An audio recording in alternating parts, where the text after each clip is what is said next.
Take a look at that. We are seeing large blasts in Lebanon as Israeli forces launch a fresh wave of strikes in Beirut.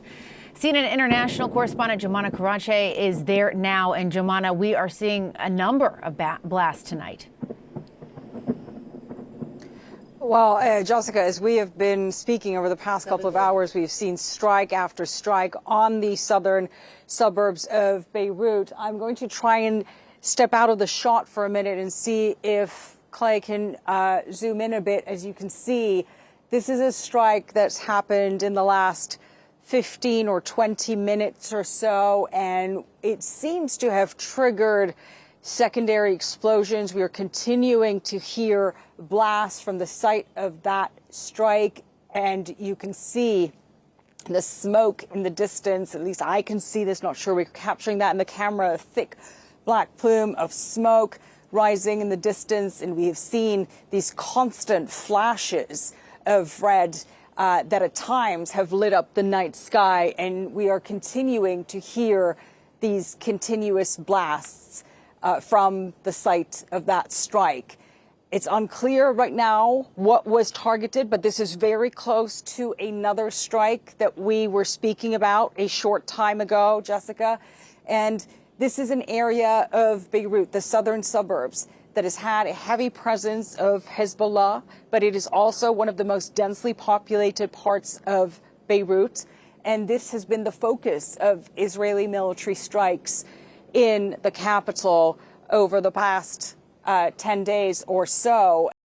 Ahora bien, ¿cómo sigue actuando la ayuda humanitaria en las zonas de conflicto tras un año del estallido? Para hablar justamente de esas cuestiones preponderantes, nos enlazamos con la directora general de Investigación, Incidencia Política y Campañas de Amnistía Internacional, Erika Guevara, en vivo desde la Ciudad de México. Erika, gracias por estar acá. Cuando uno ve la cantidad, la cifra de muertos y de heridos, sobre todo en las últimas semanas, no estamos hablando desde el año pasado, pues es escalofriante, y sobre todo lo que está padeciendo más en esta guerra, por supuesto, que es la población civil. Pero tú nos vas a contar cómo ha pasado todo, en qué momento estamos, sobre todo en la ayuda internacional, en las cuestiones de los derechos internacionales, de violaciones a los derechos humanos, en fin, toda una serie de cuestiones que seguramente me lo contarás. Gracias, Erika. Adelante.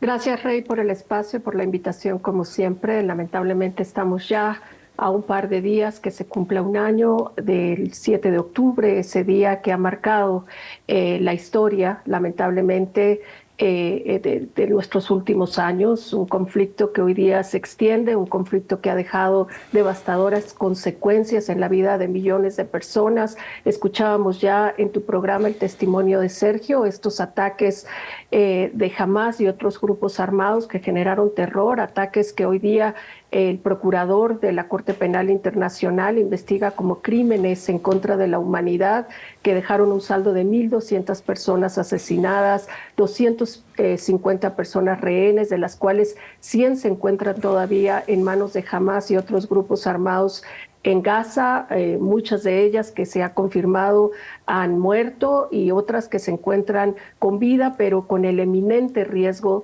de la muerte, de la tortura, de los abusos. Pero el 7 de octubre también marca el inicio de un ataque terrible por parte de las fuerzas israelíes, un ataque que ha dejado más de 42,000 personas asesinadas en Gaza, entre ellas 16,500 niños y niñas que han sido asesinadas en manos de las fuerzas israelíes. A pesar de los múltiples llamados a un alto al fuego, seguimos viendo cómo toda la población de Gaza se encuentra en riesgo de genocidio, como lo ha determinado la Corte Internacional de Justicia.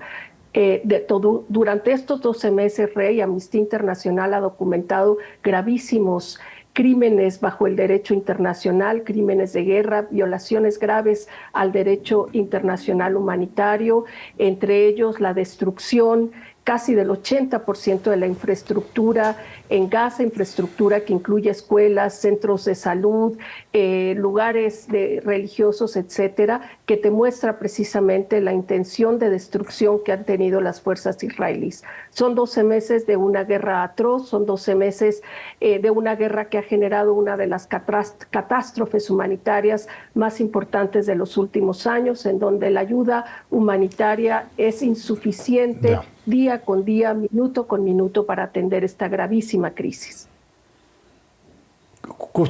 Justamente quería preguntarse esto para ti en este año que ha pasado de este conflicto Israel-Hamás.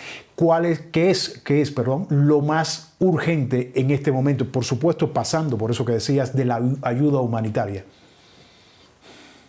Lo más urgente, y yo creo que este momento, este 7 de octubre, tiene que marcar una alerta a la comunidad internacional. Lo más urgente es un alto al fuego, lo más urgente es que se suspenda la transferencia de armas. Se están generando estos crímenes bajo el derecho internacional. Quienes están proveyendo de armas a las fuerzas israelíes, entre ellos países como los Estados Unidos, Alemania, Francia, Reino Unido, se están convirtiendo en cómplices porque saben bien que su armamento se está utilizando para la comisión de estos graves crímenes bajo el derecho internacional, estos crímenes de guerra. Es importante también que se atienda la situación humanitaria. Hoy día se expande al Líbano, en donde más de 2,000 personas han perdido la vida, en donde la situación humanitaria es grave. Hemos visto que miles de personas están cruzando la frontera entre Líbano y Siria buscando protección. Imagínate a dónde están llegando a buscar la protección. Así es que es importantísimo que este sentido de urgencia, que se sigan duplicando los esfuerzos diplomáticos para alcanzar un alto al fuego. Sabemos que en estos 12 meses han sido múltiples las resoluciones a nivel de Naciones Unidas, a nivel de la Asamblea General, pero también del Consejo de Seguridad, y pues hasta ahora lamentablemente seguimos viendo que la guerra se extiende, que la guerra continúa y que la guerra sigue generando esta devastación. Justamente, Erika, te quería preguntar eso porque ustedes, Amnistía Internacional, como otros organismos defensores de derechos humanos a nivel internacional, han estado denunciando toda esta situación de ambos lados, por supuesto, porque hemos visto también lo que nos contaba Sergio hace apenas unos momentos.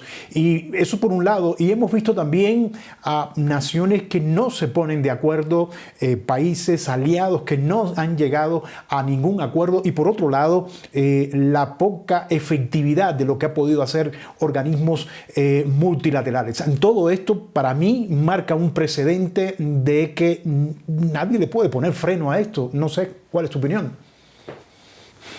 Bueno, Rey, lamentablemente el freno se lo tienen que poner quienes están proveyendo de armamento a las fuerzas israelíes. Sin lugar a duda, tienen una responsabilidad compartida. Efectivamente, los esfuerzos que se han hecho a través de Naciones Unidas, estos altos al fuego que han pasado a través de múltiples resoluciones, han sido insuficientes, precisamente porque todavía existe una incomplicidad de los estados más poderosos, que no solo han puesto en riesgo, como la propia Corte Internacional de Justicia ha dicho, a más de 2 millones de personas en riesgo de un genocidio, sino que además se ha expandido un conflicto que hoy día puede tener dimensiones globales con consecuencias devastadoras para millones de personas. Es indispensable que la comunidad internacional, pero sobre todo los estados poderosos, pongan fin a esta guerra, pongan fin a la transferencia de armas, le pongan un alto a Netanyahu, que continúa expandiendo este conflicto y que no genera ni ninguna seguridad, ni ninguna justicia y rendición de cuentas también para las víctimas israelíes de estos múltiples ataques y atentados que hasta la fecha tienen desplazado a más de 63,000 personas, no solo en el sur de Israel, sino también con la frontera con Líbano. Erika Guevara, directora general de investigación, incidencia política y campañas de Amnistía Internacional. Gracias